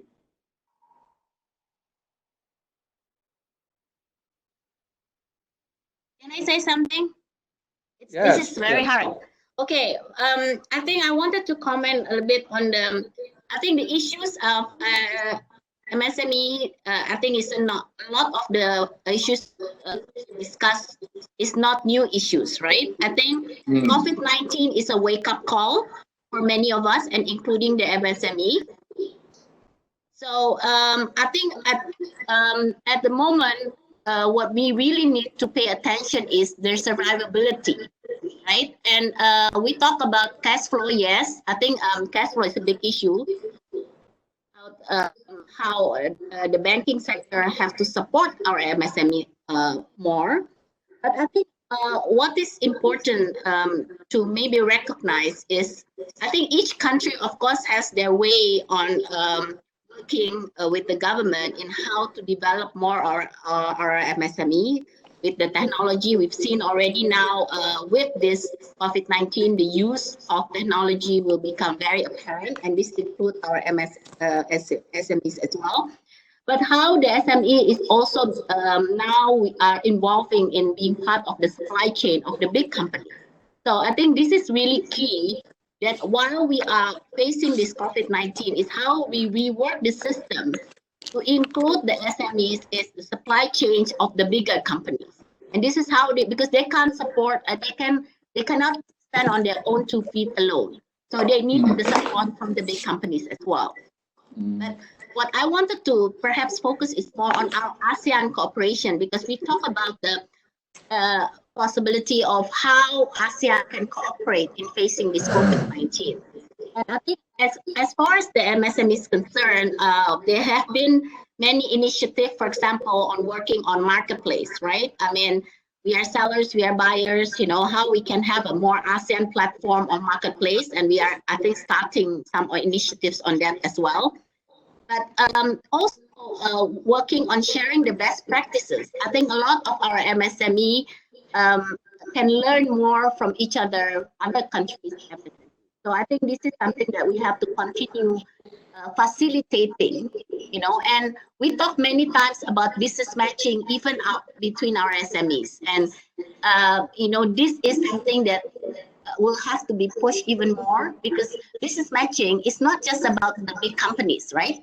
The SMEs can also have business matching. And I think this is something that definitely we can look at. The other aspect is, I wanted to touch on the exchange of information, because I think data is very, very crucial here. And I don't know each country are willing to share data, but I think I think, this is always has been problem. Everybody now is focusing on our own interest in each of the country. The priority, of course, is each of our country. But I think ASEAN can look at how actually we between ASEAN countries can look at ASEAN as a market. And when we talk about integration, we've been talking about integration. But who really want to integrate and who wants to share data? So I think that is something that we need to recognize, and I think intensify the regional cooperation to. I mean, right now, if we look at it, even everybody's buying health, for example, from China. China is like crazy. They're putting up their prices, and we can't compete. We can't compete against the US. We cannot compete with some other. So, but can ASEAN play a role in this? I mean, I don't know. This is just some of the thought as well in how facing COVID-19, ASEAN countries can collaborate. Thanks. Well, thank you, Shinta. Actually, the point that you're making, the 2 points that you're making, essentially, one, the general point, one, the specific one on data. The one on data, actually, there's recently a EU ASEAN Business Council paper on sharing data. I think we have lots of reports, right? But the government does not move, does not move forward. Now, how do we make that happen? This is a problem. And therefore, I think in our organizational pyramid, for communication between the private sector and the governments of ASEAN through the ASEAN Secretariat, we have ASEAN Business Advisory Council supposed to be at the apex to communicate. We communicate, and it's all scripted, filtered and filtered and scripted, and pictures are taken and people look good and so on and so forth. Itu bagus tu Pak, itu bagus tu Pak, and nothing happens, right? So how do we make this happen? I think we must use this crisis to insist that there must be joint private sector and government approach to problems of the type you mentioned, for example, data. So I hope, we will actually do something. ASEAN Business Advisory Council came out with a press statement saying that we want to be directly involved in the economic recovery plan that they talked about at that summit on the 14th. Now we have just to be active, aggressive, and no more, be nice, ASEAN, la la la la la, shake hands, be happy. We have to be aggressive, otherwise we just stuck there. Now, there was a very interesting question that was also asked, because as we talk about all these stimulus packages, money is being spent, economy is needed to be reinvented and rebooted, right? Where's the money coming from? How are we going to fund it? I mean, nobody really, but then, we're not America, we can't just print US dollars and be done with it. It's other people's problems after that. And I can close my economy to the rest of the world, In the US, for every $2 they spend on the GDP growth, they come out with $1 growth, actually. It's negative. And they're just printing money, and we are buying their money, using that money. But never mind, they have that benefit. At some point, we wouldn't want US dollars, actually. But, for us, the moment you spend too much, you go 4, 5, 6% of budget deficit, bang, you get downgraded, your rating goes down, and then you borrow money at higher cost, right? Immediately. So this is the problem, So how can ASEAN, work together to address these kinds of problems? They're not going to share their budgets, that's for sure. I mean, that's a fool's paradise if you think they're going to share the money. But what they can do is to ensure that they trade with each other more, that they reduce all these barriers that they've been putting up since the ASEAN Economic Community was set up in 2015. As I have always said, number of non-tariff barriers have shot up. And of course, with COVID-19, a lot of other non-tariff barriers also, because I have a lockdown, I cannot, move your goods and so on and so forth. So Chris Humphrey has asked this question. Maybe Joey wants to answer. If I answered it, I will go on forever. Do you have any faith in ASEAN's ability to work collectively? Joey.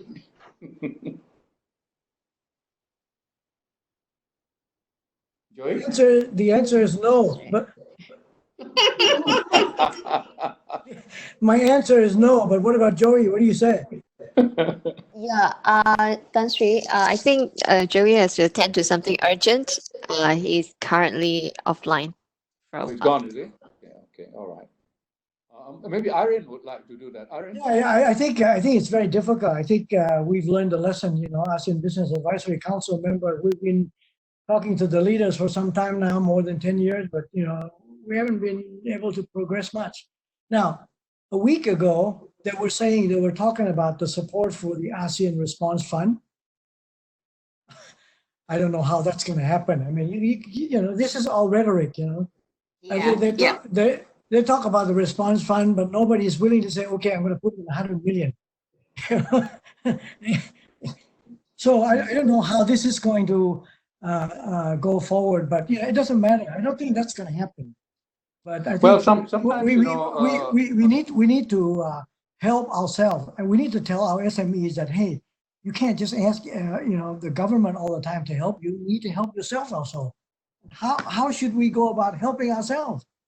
Then they say, okay, the government has to do this, do that, and then the government knows. So what's going to happen is that the government has to make sure that all the funding that you are saying you are going to be giving can reach your final destination as the people on the ground, MSMEs. And that's really, really the most important thing. If they don't get the funding that's supposed to be available to them, how are they going to go on? They don't have any work right now. Can I say something? Can I just say something? Yeah, Shanti, yeah, sure. Shinta. So I think, first of all, I think each of us is fighting within our own country to get more stimulus, right? I mean, including for the SMEs. So I think when we talk about financial, I don't think ASEAN at this point is in the position for any country to support any fund that needs to be set up, because everybody is still focusing and fighting on within their own country. So we should really focus more on the non-financial issues. And I think this is something, if we want to start something very real and concrete, we can't really look at funding.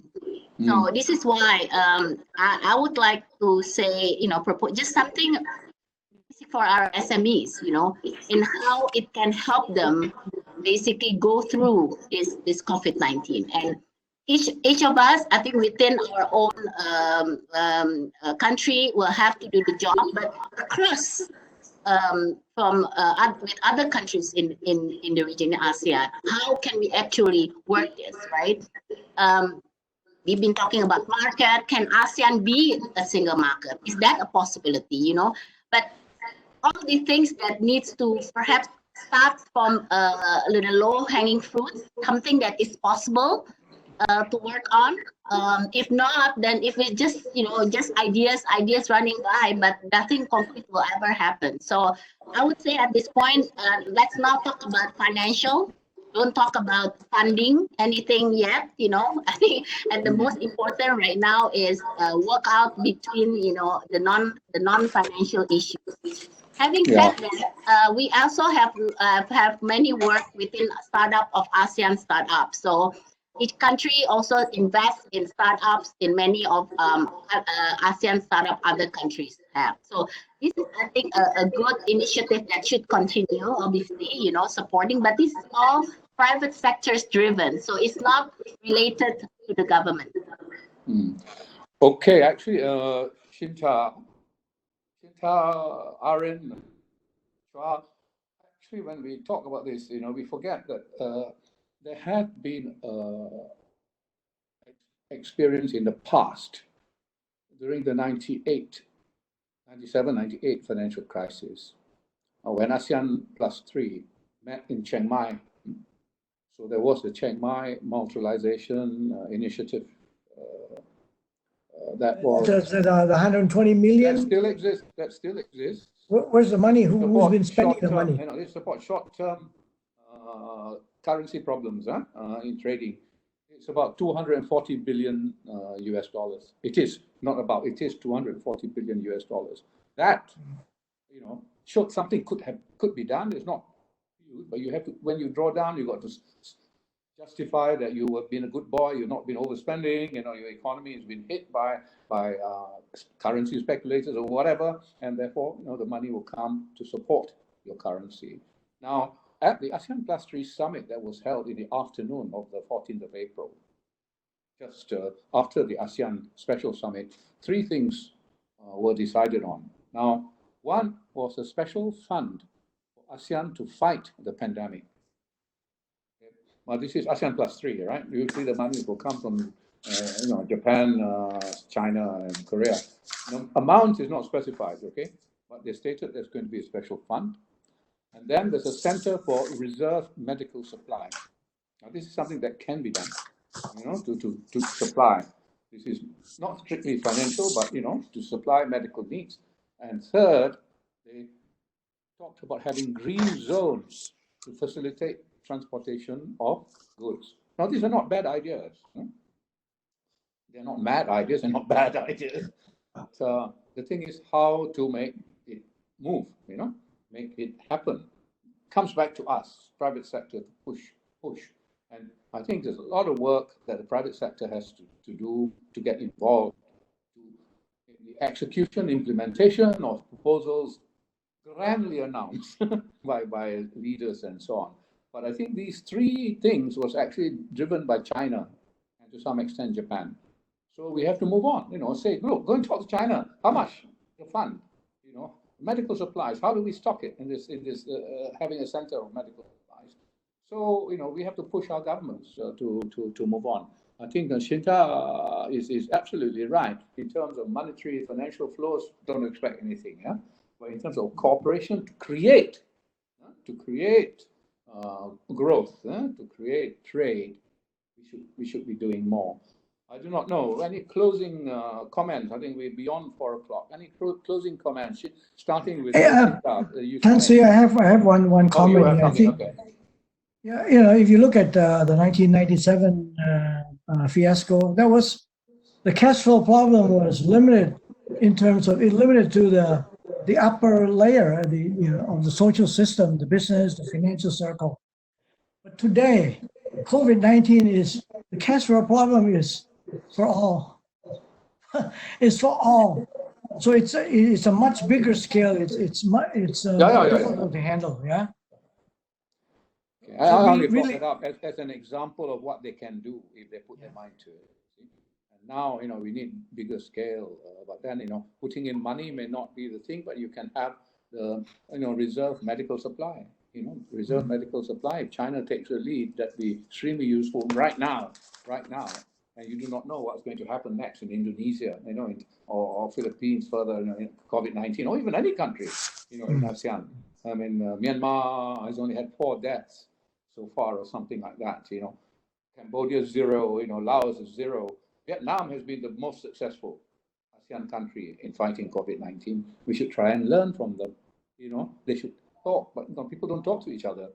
I thought it was Thailand to learn from. Okay, Chua, you got anything to say before we close? Yeah, I think the only thing that I'll close on is that it's quite clear, given the drastic drop in demand and the time that it will probably take for things to get back to normal. Even if it's normal, it is a new normal. It's not the old normal. That unfortunately, not all companies will survive. So some SMEs, especially SMEs, will not survive. Many of them will need to change their business model, target new opportunities, new sectors, new customers, or new ways of serving existing customers. Right? So I think government support will help in terms of making sure that the entrepreneurs that make up the SMEs and micro SMEs don't go too much into debt, and that they live to fight another day. And being that entrepreneurs, they look at the next opportunity to exploit. So I think that's quite clear, and that's the feature of every crisis, that many things will change, and I think that the more entrepreneurial ones will be the ones that can move faster to the changes. Thank you, Shinta. A few closing remarks. I like to use the word reboot. So this is all. This is really rebooting. This is including ASEAN rebooting. So I think this is time also for ASEAN to rethink. How is this COVID? What will happen next to ASEAN? Will there be a new chapter of ASEAN? What kind of cooperation are we looking at that will be more prioritized? So I think definitely each, of course, individual companies, SMEs, big companies, they all need to reboot. But I think government needs to reboot as well, because this will be a new norm. And I think we will look at, in a way, if I can end with a more positive note, in a way there is an excitement of not knowing what can happen, right? So sometimes when you don't know, there are opportunities that may lie. So we don't know. So I would like to close with that. Thank you. Thank you, Shinta. Arin, are you going to be positive or negative? We'll be positive. I think, of course, digital literacy is more and more important now because of, online businesses, this, that, the other. The other good news is that people will be more health conscious. And I think we're going to have better, cleaner living, and more to come. That's it. Yeah, I think insofar as I'm concerned, I just want to add on to what Shinta has said about rebooting, ASEAN, because ASEAN has not been functioning as it says it does. I have always, been very suspicious and critical of all the ASEAN numbers. We're going to be the fifth largest economy in the world, fourth largest, third largest, in the world.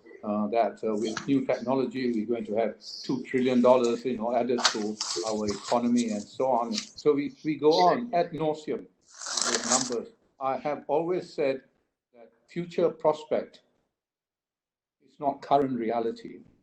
So as now this crisis underlines the fact that the realities are tougher than ASEAN has spoken. So it is very necessary for ASEAN to actually work together. No alternative to that. To cooperate and follow up on what the special summit said, and we must push on our part and follow up and carry, for example, the CIMB ASEAN Research Institute as a research body, a think tank, and also as a preeminent integration advocacy vehicle. We all must push together so that us, and then use ASEAN back, to be the final line of communication to reboot, Shinta, to reboot ASEAN and get it moving. On that note, I'd like to thank everyone, but please remain behind the panelists, if I may ask you. There's going to be a press conference after this. There'll be questions coming in like just now. But in the meanwhile, I think, Joki, would you want to, or shall I announce the polling outcome? Joki. Yes, sure. Tan Sri, if you'd like to. Why don't you announce it? Yeah. Yeah, so we only, thank you very much, Tan Sri, and we only managed to run one set of polling questions, and you would have seen the results on your screen already. But just let me quickly just go through. For the first question, in terms of critical areas in business where support is required to weather the COVID-19 storm, I think the votes are overwhelmingly for cash flow, 42%, followed by adaptation to the new environment because of COVID-19 at 30%, and supply chain issues at 26%. Whereas for the second question, we see that the answer that has got most votes is number one, changing business model. e-commerce alternative platform, diversifying target market and segments at 28%, followed by change in manpower management in terms of staff reskilling, adopting flexible working hours, and etc. at 21%, and followed closely by financial management, whether it's financial assistance, debt management, delayed capital expenditure, or renegotiating contracts. And next is adopted or invested in new technology. And finally, change the supply chain process and network. So that's the results. But of course, there were some who did not vote for it. Okay. Thank you. Okay, thank you very much. Yuki, and thank you very much, panelists. And also thank you very much, participants, for being with us and spending time. And I'm not sure we answered all the questions. Certainly we didn't. But if those who want to stay behind to hear the Q&A further with the media, please do so. Then thank you again formally. This roundtable series is over. Thank you. Okay. Thank you. So I think we have media questions on standby. If I can invite the journalists to raise your question if your mic is working. Otherwise, I'll just probably help with running some questions for the panelists. I understand that there are questions from BFM.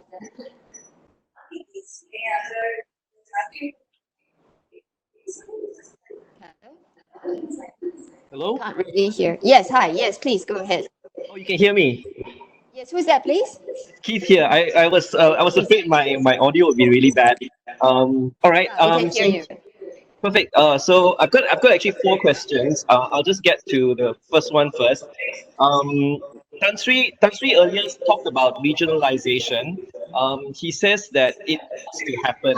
So I was just wondering what your thoughts are, Tan Sri, about that possibility happening right now, later rather than sooner, because countries are still trying to regain their footing post COVID-19. Which also leads to a similar question, because you guys have always had this dream of an European Union-like ASEAN economic zone. Do you see this now being delayed even further because everyone's trying to focus on their own recovery? Thank you. I think you're quite right in terms of your time span, right? Your points about time span. People are too obsessed, too involved, with their own problems to move forward the integration or regionalization agenda. However, you can see, when the G20 met in March, nothing much happened, right?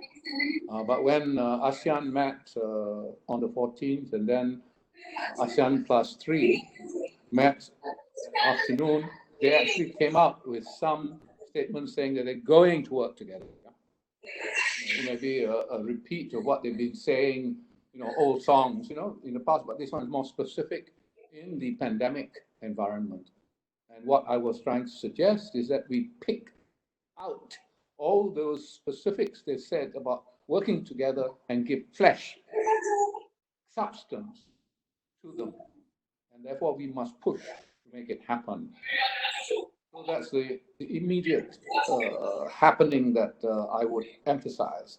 The second bit is whether it will result in a future of greater regionalization. I'm very convinced that will be the case because of the American attitude towards a multilateralized world and its attitude to trade.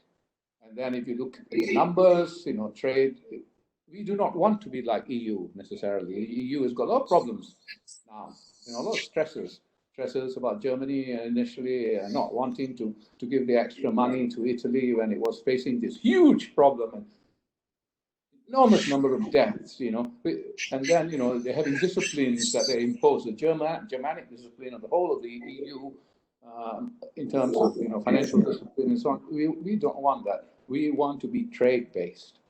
We want to grow through trade, where there is mutual benefit, if not even if it's not equal benefit. So we want to grow through trade. And we forget, with the RCEP, the +3 and plus Australia, New Zealand, we have a huge 15-country region, which can not necessarily compensate, replace, but can compensate for the loss of potential markets, the potential loss of markets in America, particularly. I mean, America is going to look inward. So what do? Hit your head against the wall and still want to get their investments. You see, the other thing that's happening is, of course, there's a lot of onshoring of the supply chains and nearshoring of supply chains that's taken place as a result of this crisis, and which means that the long supply chains of the past is not going to go there. And at the same time, this nearshoring and onshoring is taking place through greater use of technology, because they don't have people to work or they have the skills to work, but greater use of technology is occurring. And people are, in that sense, looking inward, but looking inward at the regions. Okay, thank you very much. I was also I thought of picking your brains about this as well, because the IMF believes Malaysia's economy will rebound 9% in 2021. I'm just trying to it's a bit of a crazy number. Just your view. I saw that question that you posted. I thought I could avoid it. But, I don't know the assumptions. I haven't looked at the workings of the assumptions arriving at that number. But perhaps, Chua, have you had a chance to look closer at this? Yeah, I think it's the nature of comparison, right? So I think if you look at every financial crisis, 1 year you'll get a negative number, and it can be a big or small negative number. So you can go back to the Asian financial crisis, the GFC, SARS, whatever, and then the next year you'll get rebound, right? And the rebound is just a function of, well, the previous year was a really bad number, and then you're operating off a low base. And then but 9% is big, Yeah. Malaysia's not achieved 9% since God knows when. Yeah, but if it's 9% off a lower base because your economy went backward by 5%, this is going to go backward by, say, 3 or 5% this year. Then 9 minus the 3 or 4%, right? So I mean, there are all these base effects there that we just need to be aware of, and of course, there's pent-up demand and all that. But I think the important thing is that we really don't know. The numbers are being updated every couple of weeks, just what I said earlier. So and I think that 9% is predicated on us being able to not have a lockdown like the MCO for a very long time, and not having to repeat the MCO in 2021 for whatever reason, right? Because really, we don't know what's going to happen, if there's going to be a second wave or third wave or fourth wave.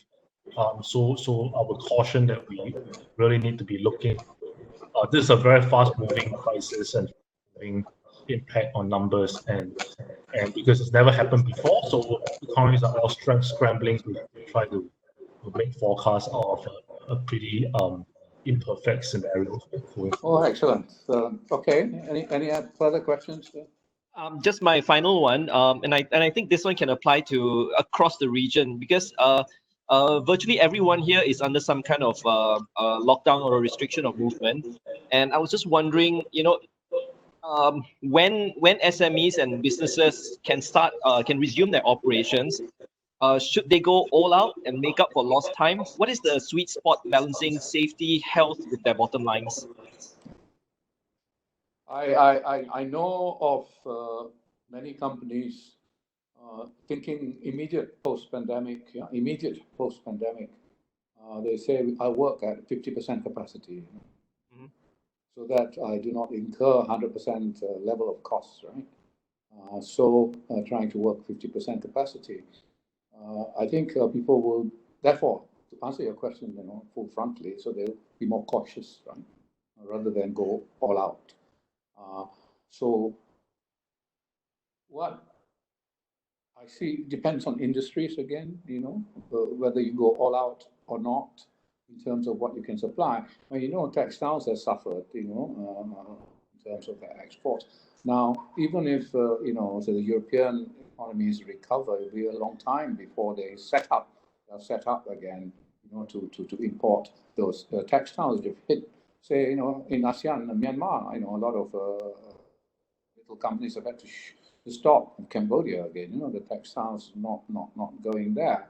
And certainly, if you were in the hotel industry, you want transportation, your retail, F&B,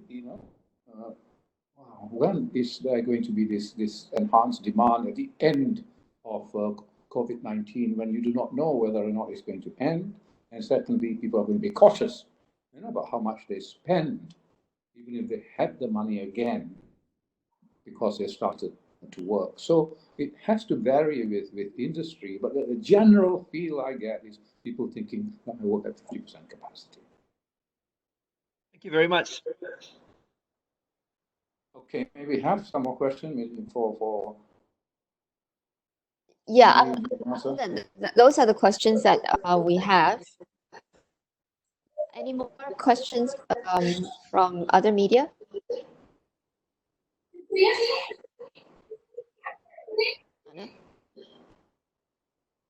None. Okay. That's all. That's There's all. none. Thank you, Juki. Thank you, Chua. All right. Is Arin around? Yeah, he has to. Yeah, I had to go. So it's just the two of us. The last two standing, Chua. I'd like to thank the others. And of course, Thank you, everyone. thank the Chari CIMB team, Juki, and your team for putting this together. And I think it's worked quite well, it's worked rather well, I thought. Well done. Well done. Thank you very much. Thank you, everyone. Okay, over. And our thanks to all the Bye. participants for joining us. Thanks a lot. Thanks a lot. Bye-bye.